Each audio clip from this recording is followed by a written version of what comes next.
A very good morning to all of you, and sorry for the inconvenience due to some technical problem.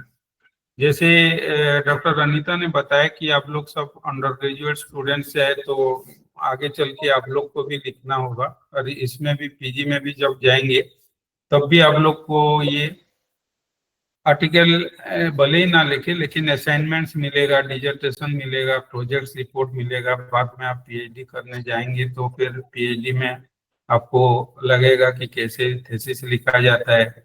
और academic field में अगर आप लोग को continue करना है as an faculty member, then you must write in professional or reputed journals for your academic careers. So today's my topic of presentation is academic writing and plagiarism.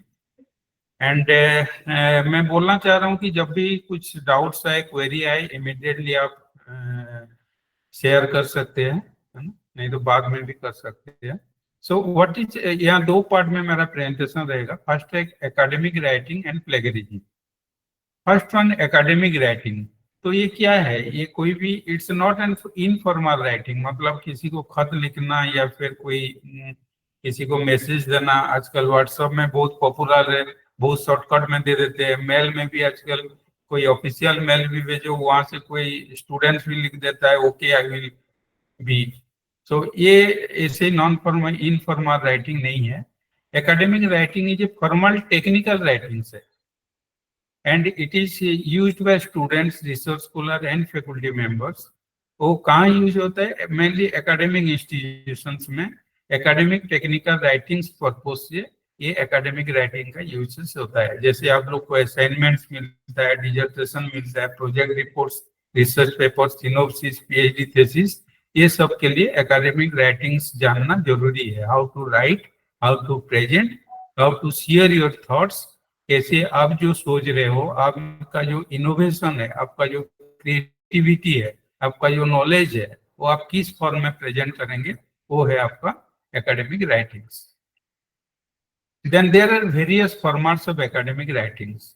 जैसे plain assignments कुछ दे रहे हैं, कोई teachers दिए कि इस पे असाइनमेंट बनाओ, इंटरनल मार्किंग है, वहाँ बेसिकली इंट्रोडक्शन रहता है, बॉडी रहता है, बॉडी में आपका मेथोडोलॉजी रहेगा, लिटरेचर रिव्यू, बाकी चीज रहेगा, कंक्लूजन आएगा, रेफरेंसेस, जिसको पढ़ के आप उसको बनाए हैं उसको रेफरेंस में देना जरूरी है, और एक बिब्लियोग्राफी रहता है जिसको आप पढ़े हैं।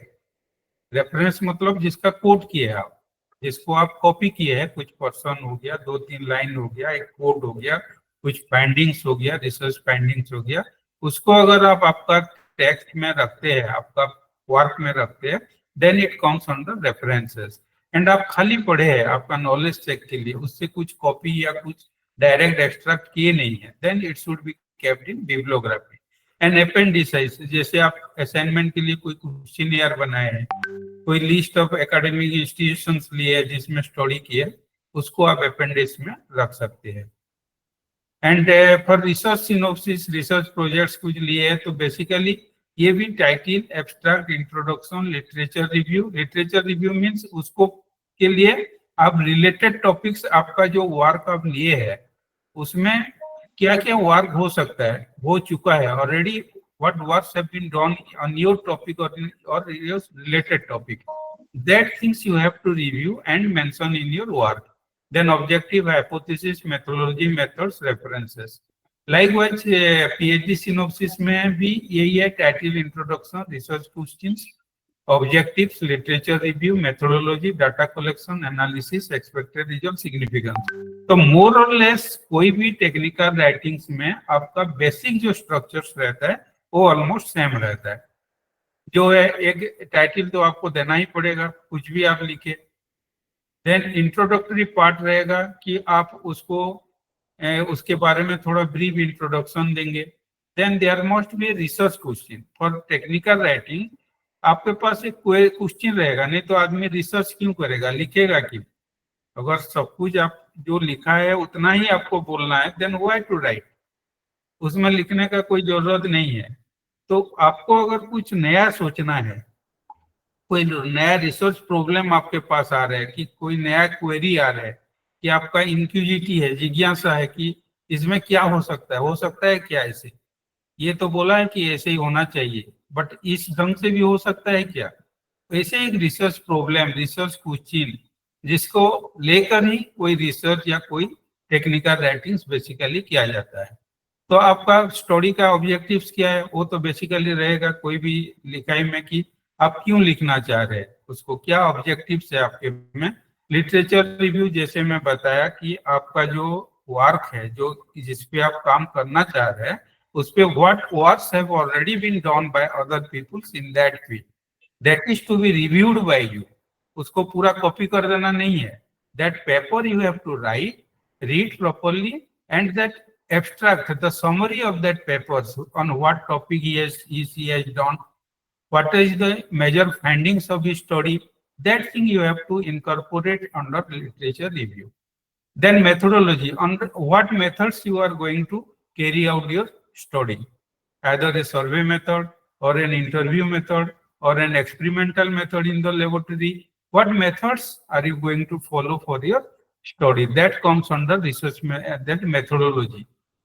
And then you have to collect data. If it's a survey or experimental data, then you have to collect data on your study and you have to analyze that study. That on your collection of data, on the basis of collection data, you have to analyze your study. Then you have to give some findings, major findings or expected results and conclusion. Then you have to suggest something.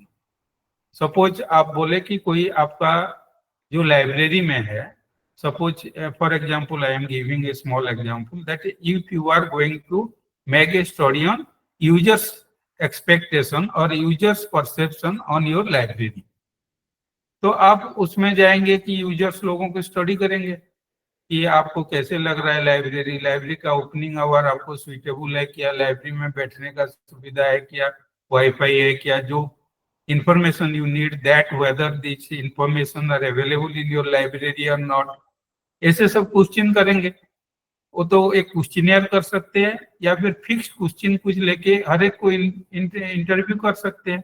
उसके basis पे आप yes no ऐसे data collect करेंगे, उसके बाद उसको analysis करेंगे। मान लीजिए 100 रेस्पोंडेंट यूट्यूब, सो 100 में से 90 बोले कि हाँ ठीक है लाइब्रेरी सर्विसेज, 10 बोले नहीं है, कुछ में 50 बोले हाँ रिसोर्सेस ठीक है, सर्विसेज ठीक नहीं है, ऐसे सब अलग अलग व्यू जाएगा। That thing you have to analysis and that major findings you have to summarise at the end of this and what suggestion if you want to give. Then suggestion conclusion में ये रहेगा कि अगर library खरीदने से पहले user से अगर पूछ लेता कि आपको क्या चाहिए, then that information, that resources will be maximum used by the users. वो रिसोर्सेस का यूज ज्यादा होगा। ऐसे ही कोई टीचर बोल दिए, लाइब्रेरियन बोल दिए या पब्लिशर है कुछ बुक खरीदने के लिए प्रेशराइज किए या पुश किए, ऐसे खरीदने से वो बुक पड़ा रहता है लाइब्रेरी में। So you have to give suggestion that खरीदने के सेम टाइम ये करना चाहिए, क्योंकि क्लास टाइम में लाइब्रेरी अगर खाली खोल रहे और क्लास में ब्रेक्स नहीं है, थोड़ा एक्स्ट्रा आवर 1-2 घंटा आगे पीछे करके हो सकता है क्या? ऑफ कोर्स कोई भी डिमांड लाइब्रेरी बारे में ऐसे ही खाली करने से नहीं होता, क्योंकि लाइब्रेरी खोलने के लिए adequate space, man power and other facilities चाहिए। क्योंकि कोई भी लाइब्रेरी स्टाफ 8 घंटा मैक्सिमम ड्यूटी करेगा, आपका क्लास टाइम 8 घंटा में अगर क्वेस्ट कर रहे आप बोलेंगे 10 घंटा के 12 घंटा खोले, तो एडिशनल स्टाफ चाहिए। That thing is to be addressed by the authority. So वो पॉइंट तो अलग है। आपका लिखने के लिए जो स्टाइल है ऐसे ही होना चाहिए। देन मेरे इसमें मैं आज बेसिकली फोकस करूंगा रिसर्च पब्लिकेशन के लिए, क्योंकि ये सबसे अच्छा है कि कोई एकेडमिक लाइन में अपना कैरियर्स में अगर कुछ रिसर्च पेपर्स पब्लिश करता है तो वो एक कंट्रीब्यूशन टू इट्स फील्ड। हम आज अगर हमारे फील्ड में पढ़ के कुछ अचीव किए हैं and for that we are earning our bread and butter, उसी पैसा से हम अगर आज चल रहे हैं, then it's my moral responsibility to contribute something to my own subject field and contribute something to the our society and nation as a whole. जितना जिसके पास हो रहा है, सब लोग तो एक नहीं कर पाएंगे, but everybody should try to return something from which we got something. किसी से कुछ अगर हम पा रहे हैं in turn we have to return something whatever possible for us. So क्यों लिखता है कोई आदमी, क्यों लिखे, why? ये जो एकेडमिक राइटिंग्स हो गया, टेक्निकल राइटिंग हो गया, कि प्रोजेक्ट लेना है, कि पेपर पब्लिश करना है रेपुटेड जर्नल्स में, कि डिजर्टेशन लिखना है, कि न्यूज़पेपर में आर्टिकल छापना है, क्यों कोई लिखता है? पहला तो है कि रिकॉग्निशन देता है, it gives recognition to the person. आप भी जानते होंगे, आपका अगर कोई कॉलेज का मैगजीन छपता है, कोई आपका छोटा कविता या कहानी भी छप जाए, then it gives a recognition, अरे वो लिखा है, घर में भी खुश हो जाते हैं। आपको जितना जन जानते हैं, वो एनुअल अगर मैगजीन में निकलता है, इतना स्टूडेंट का घर जाएगा वो मैगजीन, तो जो भी देखेगा वो क्या बोलेगा, अरे उसका लड़का। अभी नहीं गए हैं वहाँ। Then it gives a recognition to the person who writes something. कुछ नहीं लिखने से कुछ नहीं होता, लेकिन कुछ लिखने से you get a recognition. Then जो आप लिखे हैं, अगर वो अच्छा जर्नल्स में पब्लिश किए कभी, that is indexed in database. बहुत सारे ऐसे डाटाबेस है, ऑनलाइन डाटाबेस, जहाँ रेपुटेड पेपर्स पब्लिकेशंस को इंडेक्स किया जाता है। तो उसमें क्या होता है, वो जो फ्यूचर एक्सपेरिमेंट एंड रिसर्च जो लोग करते हैं, उसी आपका पेपर को पढ़ेंगे। जैसे रिव्यू ऑफ लिटरेचर में आपका पेपर पढ़ेंगे और वो लिखेंगे, या फिर जैसे आपका रेफरेंस में आपका कुछ अच्छा फाइंडिंग्स निकला है, that they will quote and that will be they will give in reference and that will be counted against your citation. उसमें भी आपका रेफरेंस अच्छा मिलता है। जैसे आजकल कोई अच्छा यूनिवर्सिटी जाए, NIRF रैंकिंग आ रहा है, NB आ रहा है, वहाँ क्या देखा जाता है, वहाँ फैकल्टी लोग का पब्लिकेशन स्टैंडर्ड देखा जाता है, कितना एज इंडेक्स उसका है। कोई फैकल्टी प्रोफेसर बनने के लिए इतना मैक्सिमम API स्कोर चाहिए। वो क्या होता है कि इतना जर्नल्स में आपका छपना चाहिए, इतना साइटेड पेपर है आपका, साइटेशन इंडेक्स आपका मोस्ट साइटेड जर्नल्स में इतना है, इम्पैक्ट फैक्टर कोई जर्नल का 6, 7, 13, 14 में आपका छप रहा है, then it gives an additional credit. लोग भी सोचते हैं हाँ हाँ ये थोड़ा नॉलेजेबल पर्सन है, is man of academics. Then it's helps in career development. जैसे जैसे आप कोई पोस्ट के लिए अप्लाई करेंगे, नौकरी के लिए करेंगे, पर्टिकुलरली क्लरिकल जॉब्स, या फिर वैसे बैंक में नहीं बोल रहा हूँ, बैंक में भी होता है। जैसे आप इकोनॉमिक्स या कॉमर्स स्टूडेंट है, आपका कुछ पेपर्स लिखे हैं, इंटरव्यू में वो पूछ लिया, रिटिन क्वालिफाई के बाद आपको हायर पोस्ट में रिटिन क्वालिफाई के बाद इंटरव्यू दे रहे हैं, आप कॉमर्स स्टूडेंट है, इकोनॉमिक्स बैकग्राउंड से है, कुछ बैंकिंग सेक्टर पे रिफॉर्म्स के लिए लिखे है, कुछ लिखे है, then it also helps in your career development, academic appointments and promotion. And आपको भी एक एक्सपर्ट के हिसाब से लोग काउंट करेंगे धीरे धीरे। आप अगर कोई अच्छा नॉवेल लिख रहा है, he will be treated as a novelist। कोई अच्छा पोएट्री भी लिख रहा है, then he will be treated as a poet। and कहीं भी कवि सम्मेलन होता है, बुलाते हैं। ऐसे इस एकेडमिक फील्ड में, एकेडमिक राइटिंग्स में जो एक्सपर्टाइज करता है, उसको एक्सपर्ट हिसाब से बाहर लोग बुलाते हैं, स्पीच देने के लिए हो गया, कोई रिसोर्स पर्सन हिसाब से हो गया। So it's an recognition and honour to the person.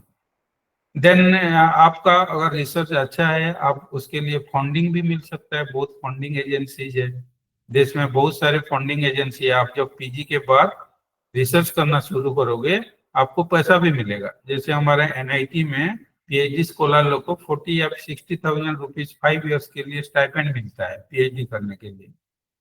Then it's a great thing. कोई आदमी खाली खाली अभी 50-60 हजार नहीं पाता, तो 5 साल के लिए अगर रिसर्च करने के लिए, रिसर्च के दौरान फिर अगर वो कोई स्पॉन्सर्ड प्रोजेक्ट लाता है, ICSSR से हो गया, कोई दूसरा फंडिंग एजेंसी से, उसके लिए फिर अलग पैसा मिलता है। So a lot of opportunity are there for academic writings. The person who continue in academic writings and जो इसमें रहना चाहते हैं या लिख के कुछ करना चाहते हैं, there is lot of scope. Then facilitate sharing of research findings and idea with scientific community। आपका जो नया आइडिया है वो आपका दूसरों के साथ शेयर करेंगे, एंड अपना जो फील्ड है उसमें आपका लिटरेचर कंट्रीब्यूट करेगा, which will enrich your field।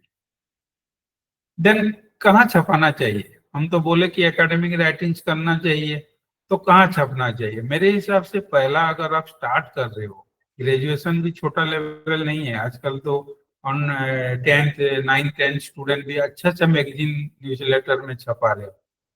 तो आप पहला शुरू करें इंस्टीट्यूट मैगजीन, इंस्टीट्यूट का जो न्यूज़लेटर या आपका डिपार्टमेंट का जो नोटिस बोर्ड में जो 15 दिन 1 महीना में कहीं कहीं छपता है, उसमें कुछ लिखना शुरू करो। लिखना शुरू करने से ही लिखना आता है। कोई खाली, आजकल बहुत जन बोलते हैं अरे वो क्या है, इधर से कॉपी कर लेगा उधर से कॉपी कर लेगा और जमा के कोई लिख लेगा। वो लिखे तो सही। मैं तो जो ऐसे ही बोलता हूँ, मैं बोलता हूँ प्लीज स्टार्ट राइटिंग। वो तो उतना कॉपी कॉपी करके कुछ लिखा है, आप तो कुछ भी नहीं लिखे हो आपका जिंदगी में। तो he is better than you, क्योंकि कॉपी करके 5 जगह से पढ़ के 5 तो कॉपी किया, 2 तो अपना से लिखा है, then he is quite superior than you. And आज 5 कॉपी किया, कल 3 रेफरेंस देगा, 5 अपना व्यू देगा, और उसी का 5 को 10 लोग रेफर करेंगे, देन सिचुएशन विल चेंज। सो लिखना स्टार्ट करो। पहला कहाँ से करना है? मैगजीन जो इंस्टीट्यूट का छपता है, छोटा मोटा लिखो अपना फील्ड में जो भी आप है सोच रहे हो। न्यूज़लेटर में छापो, देन न्यूज़पेपर में बीच बीच में आर्टिकल्स मांगते हैं या फिर खुद भेजने से छपता है एडिटोरियल का नीचे, या कभी कभी कोई स्पेशल इश्यूज निकलता है, उसमें भी लिख सकते हो। कोई लिखना जब स्टार्ट करेगा, और इसमें लैंग्वेज बैरियर नहीं आता है, you can write in English, you can write in Hindi, और you can write in any regional language on which you have proficiency. So कोई बोलता है कि हम तो हिंदी पढ़ रहे, इंग्लिश में नहीं लिख सकते, no need, you write in English, you write in Hindi, you write in any languages, because publications are available in all languages। सब लैंग्वेज में आजकल, हर एक लैंग्वेज में न्यूज़पेपर है, हर एक लैंग्वेज में जर्नल्स है, मैगजीन्स है, सब चीज है। देन अगर आपका होता है, देन इंस्टीट्यूट अगर एकेडमिक जर्नल्स छाप रहा है, उसमें शुरू करो लिखना। देन सेमिनार कॉन्फ्रेंस हो रहा है, उसमें लिखो। इसमें थोड़ा इजी है क्योंकि रजिस्ट्रेशन फी भरने के बाद इतना सारे चेक नहीं होता, वो थोड़ा लिबरल चेकिंग होता है, तो उसमें छप सकता है। नेक्स्ट बुक चैप्टर्स कोई छाप रहा है तो उसमें छोटा मोटा आप कर सकते हो। देन जब आपका एक्सपर्टाइज हो जाएगा, आप पीजी के बाद start writing in reviewed journals, and बहुत जल्द आपका एक नॉलेज बेस बन जाता है, तब जाके बुक्स लिखना शुरू करो। So these are the field where you can publish your research, technical writings or academic writings। Then आजकल जर्नल्स के बारे में, क्योंकि मैं इस प्रेजेंटेशन में बात कर रहा हूँ, मैं टाइप्स ऑफ जर्नल्स थोड़ा आपको बताना चाह रहा हूँ, क्योंकि आगे जाके आप लोग को काम में आएगा। फर्स्ट होता है जर्नल्स, होता है एक सब्सक्राइब, जो पैसा देके इंस्टीट्यूट लाइब्रेरी सब्सक्राइब करता है और बाकी लोग उसको पढ़ते हैं। आजकल एक ओपन एक्सेस जर्नल्स आ रहे हैं, ई जर्नल्स फील्ड में, प्रिंट जर्नल्स नहीं बोल रहा हूँ, ये है ओपन एक्सेस जर्नल, जो ई जर्नल्स है, online journals available through internet. तो वो क्या है, कुछ जर्नल्स आजकल फ्री मिल रहे हैं, बहुत सारे जर्नल आजकल फ्री है पढ़ने लिखने के लिए। कोई कोई बोलते हैं ना कि पैसा नहीं है इतना खरीदने के लिए, there is no need to spend money now it is, because a lot of literatures are available on free of cost now. अगर कोई खाली फ्री जर्नल्स पढ़ेगा, एक लाइफ सफिशिएंट नहीं है अपना फील्ड में पढ़ने के लिए बोल रहा हूँ। अगर अपना फील्ड में कोई आदमी बोलेगा मैं फ्री जर्नल्स खाली पढ़ूं, एक life is not sufficient, it means that so much of literature are available in life nowadays, then one cannot read, one cannot access all the journals। and कुछ हाइब्रिड जर्नल्स होता है, जो journal open access में क्या होता है, ये वो फ्रीली मिलता है, कोई भी पढ़ सकता है, कोई भी डाउनलोड कर सकता है, कोई भी प्रिंट कर सकता है, there is no fees, nothing to be spend on this. And hybrid journal में क्या होता है, जर्नल तो सब्सक्राइब करना पड़ता है, but some articles are open access, उसमें कुछ जर्नल्स ओपन एक्सेस रहता है। ये दोनों प्रिंट के लिए नहीं बोल रहा हूं मैं, ओपन एक्सेस जर्नल्स, ई जर्नल्स के लिए, हाइब्रिड जर्नल और एक जर्नल्स हाइब्रिड उसको भी बोला जाता है, जो प्रिंट फॉर्म में भी निकलता है, उसका ऑनलाइन फॉर्म में भी मिलता है। लेकिन कभी भी याद रखना, पैसा देके कहीं मत छपाना, वो पैसा देके जो जर्नल छपाते हैं उसको बोलते हैं प्रीडेटरी जर्नल्स। जो 5 दिन में छपा देता है, 7 दिन में छपा देता है, 2000 1500 फीस क्लेम करता है, उसमें कोई इम्पोर्टेंस नहीं रहता। आप छपा भी लेते हो, आपका सीवीपीवी में कभी डालोगे, जो भी देखेगा जान जाएगा ये predatory journal, then it will not give credit to you, उसमें आपका कोई क्रेडिट नहीं मिलेगा। देन ओपन एक्सेस जर्नल में भी बहुत टाइप है, gold open access, green open access, platinum, ये सब आपका अभी थोड़ा जरूरत नहीं है। नेक्स्ट, कैसे एक चूज ए जर्नल्स मीन, आप जर्नल हो सकता है, सेमिनार कॉन्फ्रेंस हो सकता है, या फिर कोई मैगजीन हो सकता है।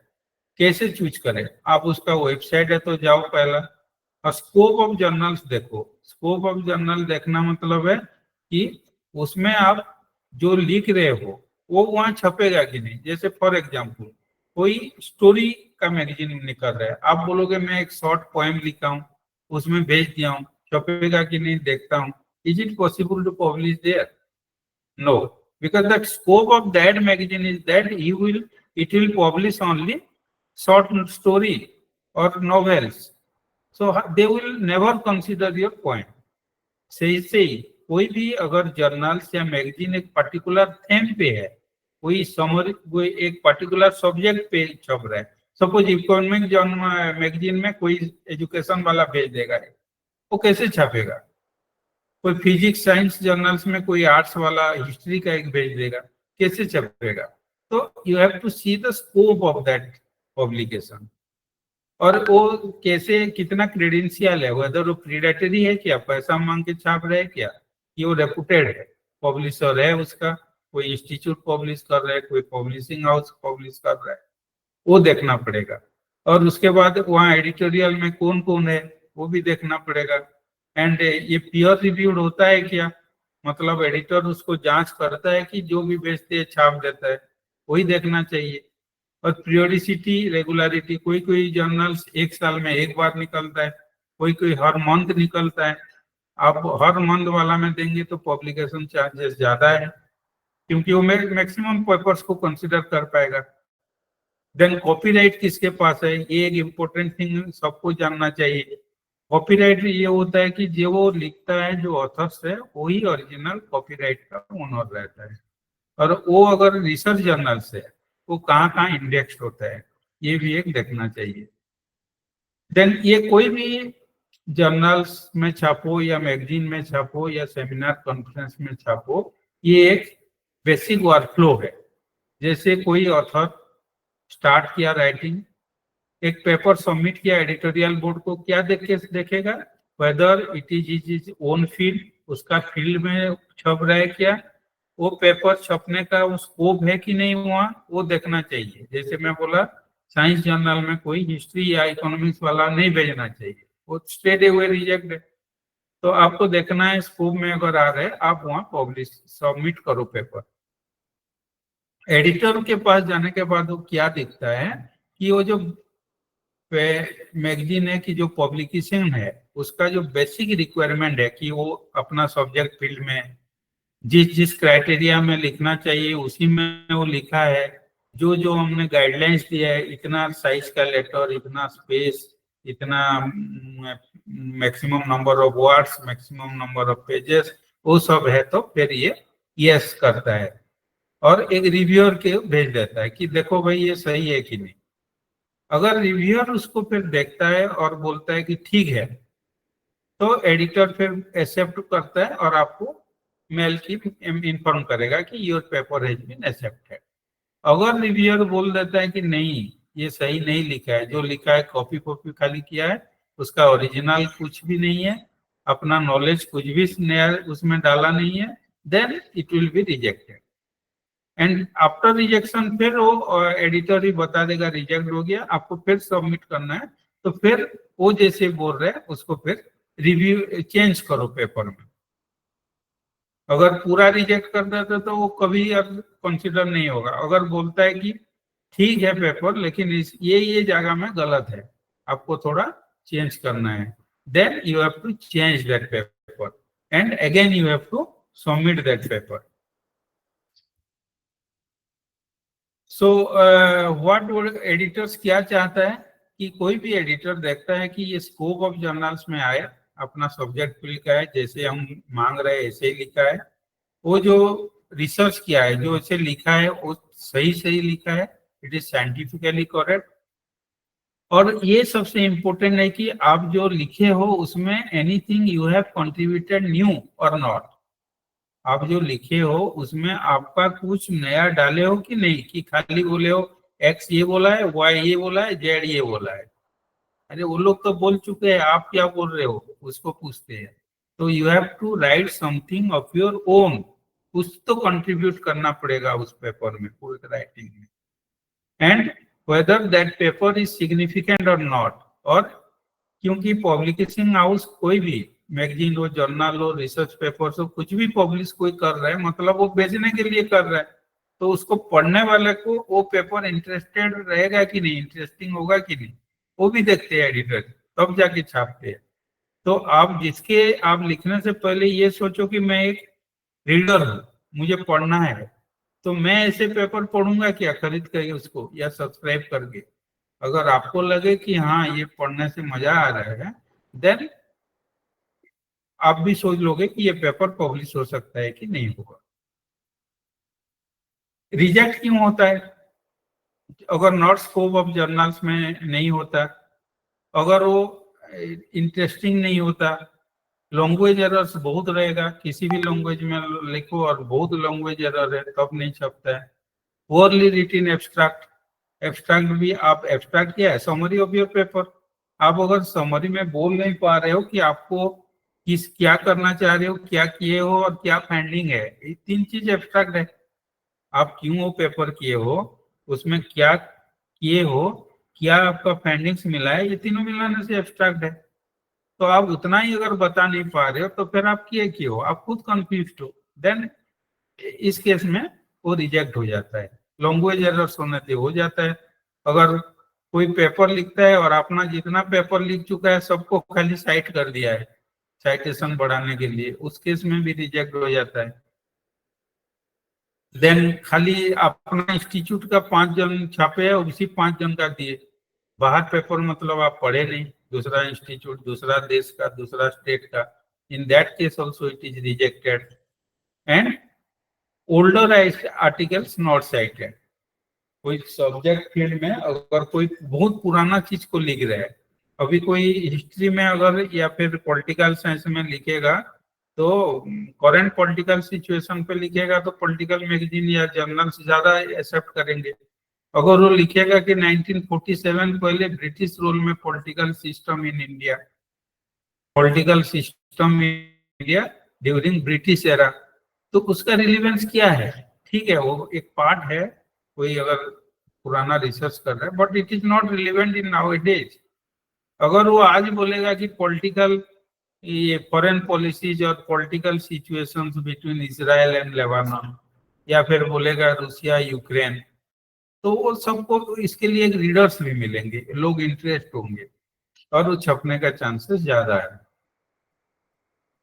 देन कैसे लिखना शुरू करना चाहिए, how to develop a manuscript. Manuscript मतलब आप कैसे शुरू के लिए भी लिखो। हेलो हेलो, सर हाँ ऑडियोबल है ना? Yes sir, you are audible sir. ठीक, कोई क्वेरीज होगा तो बता देना है। हाँ सर, आपका कंप्लीट हो जाएगा तो मैं बच्चों को मैंने उसमें ठीक बोलेंगे, ठीक ठीक हाँ ठीक। ओपन कर तो देंगे। आई विल कंक्लूड सून, ज्यादा डीप नहीं जा रहा हूँ। How to develop a manuscript. कुछ भी चीज अगर लिखने से पहले क्या करना चाहिए?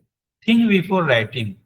आप क्या लिखना चाहते हो उसको पहला सोचो, बिना सोचे समझे कुछ भी मत लिखो।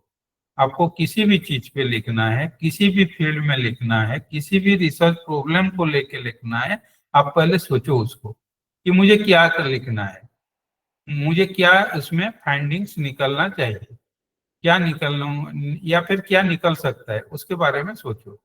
उसके बारे में राइट टाइप ऑफ पब्लिकेशन को ढूंढो, कहाँ मैं भेजूं, पेपर भेजूं कि मैगजीन में दूं कि जर्नल्स में दूं।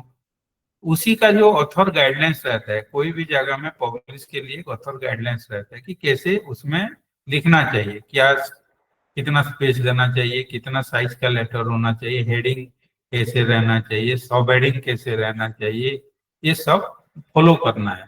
नेक्स्ट लैंग्वेज, उसके बाद अप टू डेट टॉपिक पे ही लिखना चाहिए। आर्टिकल स्ट्रक्चर, जैसे टाइटल के बाद कोई इंट्रोडक्शन के बाद रिव्यू ऑफ लिटरेचर लिखता है, कोई ऑब्जेक्टिव्स लिखता है, कोई scope and limitation of study लिखता है, वो सब जैसे ही वो बताया है, जैसे ही मांग रहा है ऐसे ही लिखना पड़ता है। देन सबमिट ए मैन्युस्क्रिप्ट, उसके बाद मैन्युस्क्रिप्ट को लिखना सबमिट करना चाहिए। उसके बाद respond to queries of reviewers, अगर एडिटर या रिव्यूअर आपको कुछ बोल रहे हैं कि इस जगह में ये गलत है, it is not correct, you have to rectify, then you have to respond positively. आप अगर बोलते हो कि नहीं मैं नहीं करूंगा, मैं कर चुका हूं, then it will not be published. हाँ, अगर कहीं केस में if you are sure that you are right and the reviewer editor is asking for a change, then in that case you have to protest, you have to inform them, but in a polite way. आप नहीं बोल सकते कि नहीं आपको नहीं आता है, मैं ये जानता हूं, ऐसे नहीं, यू कैन नॉट से। आप बोल सकते हैं आपका opinion in a polite you have to represent.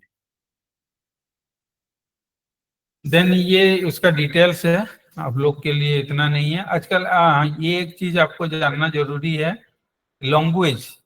आजकल बहुत सारे हिंदी बेल्ट, जैसे यहाँ छत्तीसगढ़ में हिंदी बैकग्राउंड से आते हैं, and they have to publish papers in English journals because being a PhD scholars, उनके फील्ड में इतना हिंदी में स्टैंडर्ड जर्नल्स मिलता नहीं है, तो they used to write in English also. PhD thesis भी इंग्लिश में देना पड़ता है।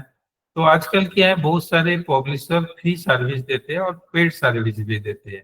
जैसे एक पेपर आप लिख दिए और उस पब्लिशर को साइट्स दिया है, जैसे ACS authoring service, Elsevier language editing service, Wiley editing service, हर एक बड़ा बड़ा पब्लिशर अपना ये लैंग्वेज सर्विस दे रहे हैं। उसमें कोई पेड लेते हैं, कोई फ्री भी करते हैं, वहां भेज देने से वो लोग सुधार देते हैं। उसके बाद बहुत सारे सॉफ्टवेयर आ गए, जैसे ग्रामरली सॉफ्टवेयर। आप उसमें अपना पेपर डाल दोगे तो नाउन वर्ब सब चेक करके आपको करेक्ट करके देगा। तो it has been easy, language is no more a problem. Then आपको कैसे लिखना चाहिए, राइट शॉर्ट डायरेक्ट सेंटेंस, ये सब लिखना चाहिए जर्नल्स के लिए ना। प्लेगरिज्म पे थोड़ा ये है, कोई भी आप कुछ भी लिखे, ये है बेसिक स्ट्रक्चर्स। पहला टाइटल, कुछ भी चीज का एक टाइटल रहना चाहिए जो कंसाइज मतलब छोटा होना चाहिए, informative, objective, simple, reflecting investigation, avoid acronym. Acronym title में कभी मत देना। टाइटल में एक्रोनिम जैसे क्या है, www, ये वर्ल्ड वाइड वेब का है, but in title you can not right www, है ना। तो आपको टाइटल में डिटेल लिखना है, छोटा करके लिखना है, और जो मीनिंगफुल रहे ऐसे लिखना है। ऑथर है फर्स्ट ऑथर, जो कंडक्ट करता है, जो बेसिकली लिखता है। आपका अगर को ऑथर है तब वहां फिर फर्स्ट ऑथर भी कॉरेस्पॉन्ड हो सकता है, कोई भी ऑथर कॉरेस्पॉन्डिंग ऑथर, मतलब जिसको एडिटर या रिव्यूअर कॉन्ट्रैक्ट करे और वो उसके साथ कॉन्ट्रैक्ट करे। उसके बाद एब्स्ट्रैक्ट लिखना चाहिए, ये जैसे समरी है कि आपका क्या किए हो, आपका क्या फाइंडिंग्स है। उसके बाद कीवर्ड्स रहता है, जो कि जिसके बेसिस पे वो सर्चेबल इन एआई डाटाबेसेस, 4-5 कीवर्ड देना चाहिए। जैसे एक एग्जांपल सपोज है, users behaviour in academic libraries, है ना। तो यहाँ क्या आएगा, यूजर्स भी एक है, बिहेवियर है, एकेडमिक लाइब्रेरीज। 3 के ऊपर कीवर्ड क्या होता है, जिसके ऊपर लोग ढूंढेंगे चीजों को। अगर कोई सोचेगा कि यूजर्स कैसे होते हैं तो भी वो आर्टिकल आएगा, यूजर्स बिहेवियर कैसे रहता है उसमें भी आएगा, एकेडमिक लाइब्रेरीज के ऊपर अगर सर्च करेगा तब भी ये आएगा। तो कीवर्ड्स ऐसे रहना चाहिए जो मैक्सिमम उस कीवर्ड से ही वो आर्टिकल डिस्प्ले हो सके, रिट्राइव हो पाए। देन इंट्रोडक्शन रहता है कि व्हाई आपका काम क्यों यूजफुल है, उसमें यही चीज लिखना चाहिए इंट्रोडक्शन में, why your work is useful. वो आप जो काम किया है आज के दिन में वो यूजफुल है, क्यों। उसको आपको प्रूव करना चाहिए स्मॉल ब्रीफली। देन मेथड्स, क्या मेथड्स आप लिए हो, इसमें रिसोर्स प्रॉब्लम देना चाहिए, क्या मेथड्स किए हो, क्या एक्सपेरिमेंट फॉलो किए हो, देन रिजल्ट क्या मिला है आपको, रिजल्ट। Excuse me, sir. हाँ, Sorry for the interruption. Actually, your PPT screen is not changing. Changing नहीं हो रहा है, हुआ तो नहीं सर, नहीं हो रहा है। नहीं हो रहा है। क्या स्लाइड है अभी? स्लाइड फर्स्ट में अभी। फर्स्ट में है, यस सर। देखता हूँ, एक मिनट।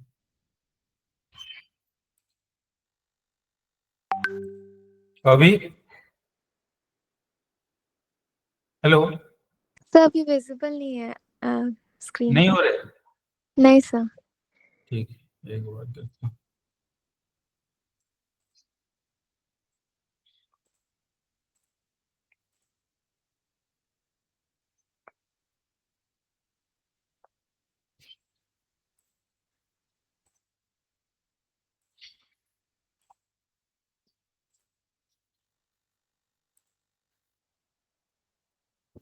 फिर वही हो गया, स्टॉप शेयरिंग कर दिया कैसे।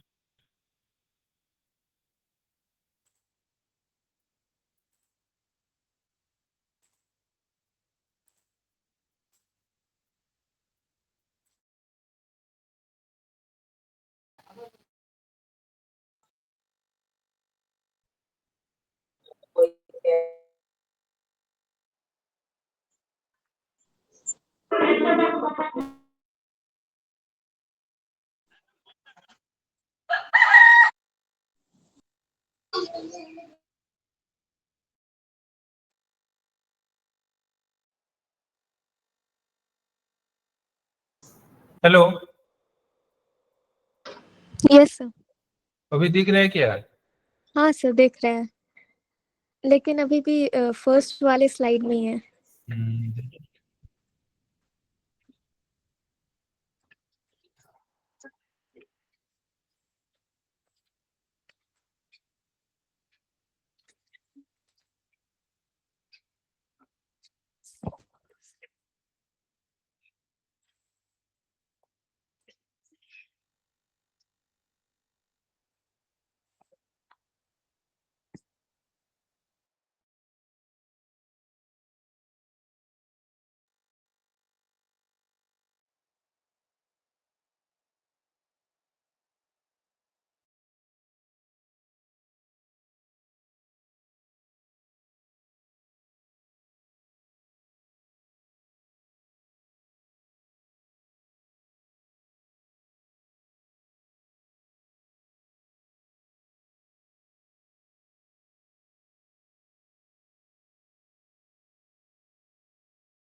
Hello hello. Yes sir. हाँ वो कुछ टेक्निकल प्रॉब्लम वहां से, क्योंकि नॉट अलाउड फॉर शेयरिंग बोल रहे। सुनाई दे रहा है ना? हाँ सर, हाँ, तो ऑडिबल मैं है। ऐसे कंटिन्यू कर रहा हूँ, देख रहा हूँ अगर हो जाए तो बीच में, है ना? Okay sir, okay sir. Okay.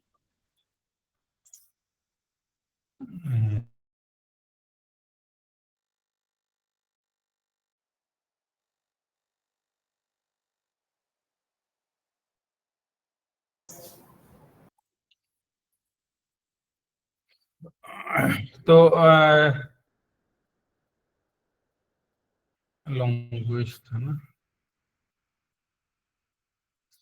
तो कीवर्ड्स के बाद इंट्रोडक्शन होता है, इंट्रोडक्शन के बाद मेथड्स, मेथड्स के बाद result and discussion, then conclusions.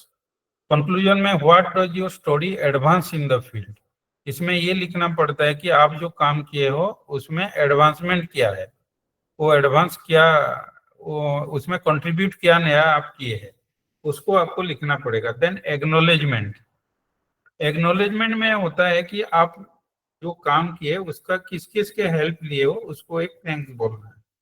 Then reference, जो आप कोट किए हो उसको रेफरेंस में डालना है।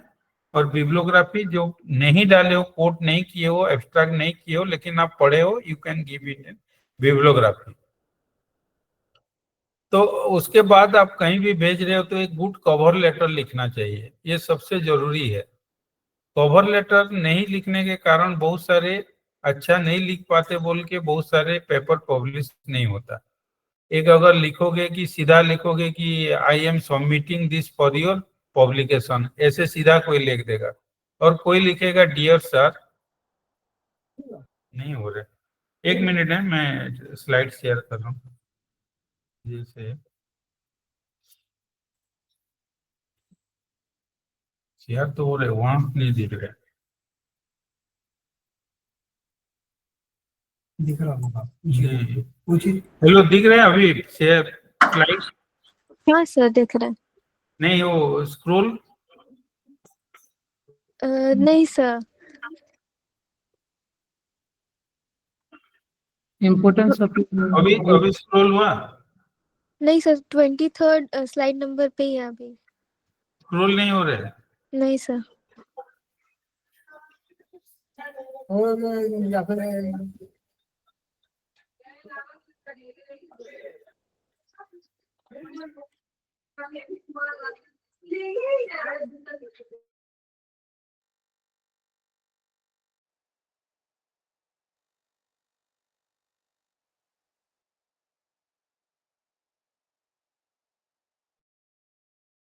हेलो, मैं रीजन कर रहा हूँ उस स्लाइड के लिए, एक मिनट।